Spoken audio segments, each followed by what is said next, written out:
Radhe Radhe my friends, स्वागत है आपका आपके अपने चैनल श्री राधे कृष्णा पर।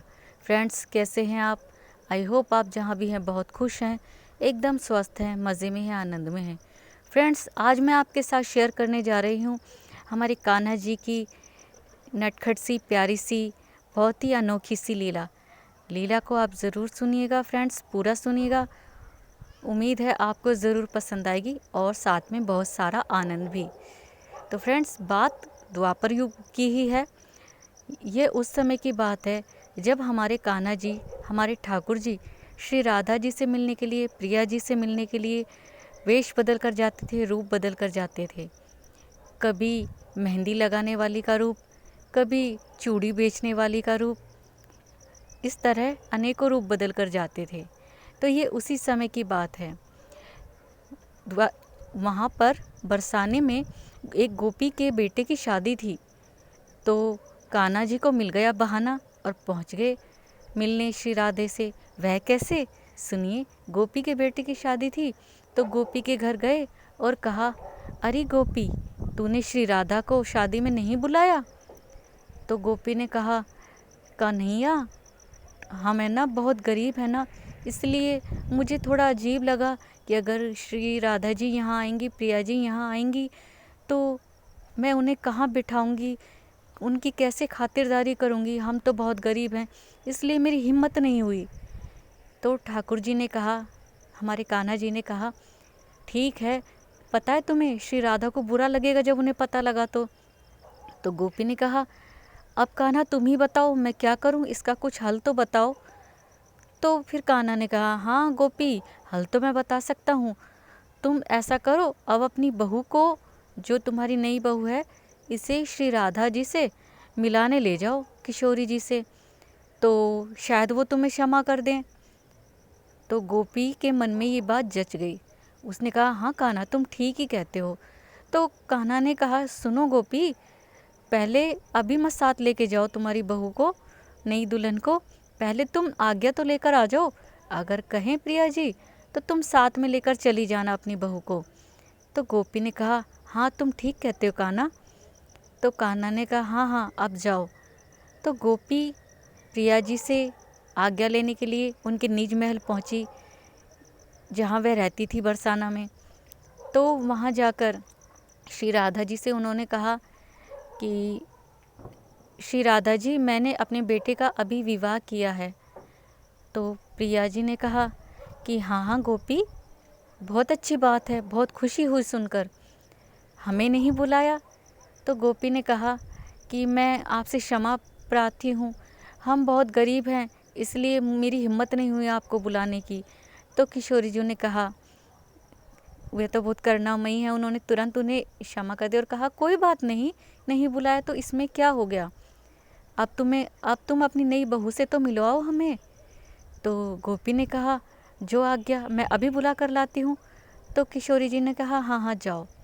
तो गोपी खुशी में कि श्री राधा ने उन्हें क्षमा कर दिया, बिल्कुल बुरा नहीं माना, और कितनी करुणामयी है राधे, ये सोचती हुई अपने घर पहुँची। और इतने में ही जो हमारे कान्हा जी हैं नटखट से, उन्होंने गोपी के घर में जो नई दुल्हन आई हुई थी, जब गोपी बाहर गई हुई थी श्री राधा के पास, तो उनके जाते ही नई बहू से कहा कि अरे नई बहू, तुम थक गई होगी, अभी अभी शादी हुई है, दिन रात काम में लगी रहती हो, और तुम्हारी जो सास है, जो गोपी है, वो मुझसे कह कर गई है कि वो ब्रज 84 की परिक्रमा करके आएगी, तो अभी तो बहुत समय है, तुम आराम कर लो, तब तक सो जाओ तुम, सारा काम हम देख लेंगे। तुम्हारे जो दूल्हा हैं वो, जो तुम्हारे पति हैं वो, और मैं मिलकर सारा काम देख लेंगे, तुम सो जाओ आराम से, कोई चिंता मत करो। तो जो दुल्हन थी, जो नई बहू थी, उसको हमारे ठाकुर जी ने सुला दिया और खुद तैयार हो गए एक सुंदर सी बहू बनकर, दुल्हन बनकर, उसी गोपी के वस्त्र लिए, गहने लिए और पहनकर बिल्कुल वैसी ही बन गई, घूंघट निकाल कर हमारे ठाकुर जी ने गोपी का रूप धारण किया, जो गोपी की बहू थी नई दुल्हन, उसका रूप। तो जो गोपी आज्ञा लेने गई थी किशोरी जी से, जब वह वापस आई, तो कान्हा जी गोपी का रूप लिए हुए थे, घूंघट निकाले हुए। तो गोपी ने समझा ये ही मेरी बहू है, तो कहा, बहू जल्दी चलो, श्री राधे ने हमें अभी बुलाया है, चलो। तो हमारे कान्हा जी लहराते हुए, इठलाते हुए, बल खाते हुए, उन्हें देखकर कोई कह ही नहीं सकता कि ये एक स्त्री नहीं है, गोपी नहीं है, नई बहू नहीं है। बिल्कुल घूंघट ओढ़े हुए, बिल्कुल लहरा लहरा कर चल रहे हैं गोपी के साथ। और पहुंच गए राधा जी के निज महल। वहां जाकर बैठ गए अपनी सास के साथ, यानी कि गोपी के साथ। तो श्री राधा ने कहा कि अरे वाह गोपी, तुम तो बहुत ही अच्छी बहू लाई हो। वह जो श्री राधे जी थी, किशोरी जी थी, और उनकी सखियाँ, वह तो केवल कान्हा जी की चाल ढाल देख के ही बिल्कुल सब स्तब्ध रह गई कि कितनी अच्छी चाल ढाल है, कितनी संस्कारी बहू है। और इनके जो घूंघट है, पल्ला है, उसको पकड़ने का तरीका तो देखो कितना अच्छा है कि। और तो यह सब बातें किशोरी जी को बहुत पसंद आई। तो उन्होंने फिर कहा, अरे वाह गोपी, तुम तो बहुत ही अच्छी संस्कारी बहू लाई हो। अब बहुत देर हो गई है, अब इनका जरा मुख तो दिखाओ। अरे अरे गोपी, नई बहू, चलो मुंह दिखाओ अपना। तो गोपी ने, जो हमारे ठाकुर जी हैं गोपी बने हुए हैं, उन्होंने अपनी गर्दन ना में हिला दी। तो किशोरी जी ने कहा, अरे ये क्या, हम सभी यहाँ तुम्हारी तरह स्त्रियाँ ही तो हैं, तो मुख क्यों नहीं दिखा सकते? यहाँ कौन पुरुष है, तुम यहाँ पर अपना घूंघट उठा सकती हो। गोपी ने ना में सिर हिलाया। तो जो दासिया थी, श्री राधे की सखी थी, उन्होंने कहा, किशोरी जो, हमें लगता है ये वैसे तो बहुत गुणी लगती है देखने में, पर इसमें एक दोष है। तो किशोरी जी ने कहा, भला क्या? तो उनकी सखी ने कहा कि ये वैसे तो बहुत संस्कारी है, बहुत अच्छी लगती है देखने में, गुणी लगती है, पर इसमें एक अवगुण है। तो किशोरी जी ने कहा, भला क्या? तो कहा कि ये मुंह दिखाई चाहती है, कि हम इसे मुंह दिखाई दें तब ये मुंह दिखाए। तो श्री राधे ने कहा कि यह तो कोई अवगुण नहीं है, एक नई बहू का हक बनता है। तो किशोरी जी ने कहा अपनी सखी से कि जाओ उस नई बहू के सामने, दुल्हन के सामने रखे गए, जो कि हमारे ठाकुर जी ही बने हुए थे। श्री राधे ने कहा, पर गोपी हमेशा ना में सिर हिला देती। तो फिर किशोरी जी ने, हमारी श्यामा जी ने कहा, धीरे धीरे, आखिर तुम्हें चाहिए क्या? जवाहरात, गहने, तो फिर जेवर। जो नई बहू थी, हमारे ठाकुर जी थे, उन्होंने जो सखी खड़ी थी श्री राधा के पास, उसकी तरफ इशारा किया।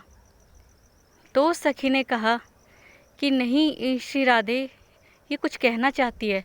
तो श्री राधे ने कहा, मैं समझ गई, तुम यही कहना चाहती हो ना कि तुम्हें मेरे संग में इन सखियों की तरह मेरी सेवा चाहिए, मेरा साथ चाहिए। तो ठाकुर जी ने हाँ में सिर हिला दिया। तो फिर किशोरी जी ने कहा कि चलो अब तो मुख दिखाओ, मैंने तुम्हें वचन दिया कि तुम मेरी सेवा में रहोगी। फिर जैसे ही ठाकुर जी ने अपने चेहरे से घूंघट हटाया, तो देखते ही सभी सखियाँ उन्हें पहचान गई, और श्री राधे जी भी हंसने लगी उनकी शरारत पर। और सभी यह देखकर, जो किशोरी जी और हमारे ठाकुर जी श्री कृष्ण जी साथ में खड़े हुए थे, तो उनकी जोड़ी तो बिल्कुल अलग ही है, उन्हें युगल सरकार कहते हैं। उन्हें देखकर सब मंत्रमुग्ध हो गए। और बस, तो फ्रेंड्स, ये थी आज की लीला, इसे आज यहीं विराम देते हैं। फ्रेंड्स, ये लीला आपको कैसी लगी कमेंट में ज़रूर बताइएगा। अच्छी लगी हो तो लाइक ज़रूर कीजिएगा, शेयर कीजिएगा वीडियो को ज़्यादा से ज़्यादा। और फ्रेंड्स, अगर आप मेरे चैनल पे नए हैं तो प्लीज़ चैनल को सब्सक्राइब कीजिएगा। अगली वीडियो में एक नई कथा के साथ, एक नई लीला के साथ आपसे फिर मिलेंगे फ्रेंड्स। राधे राधे।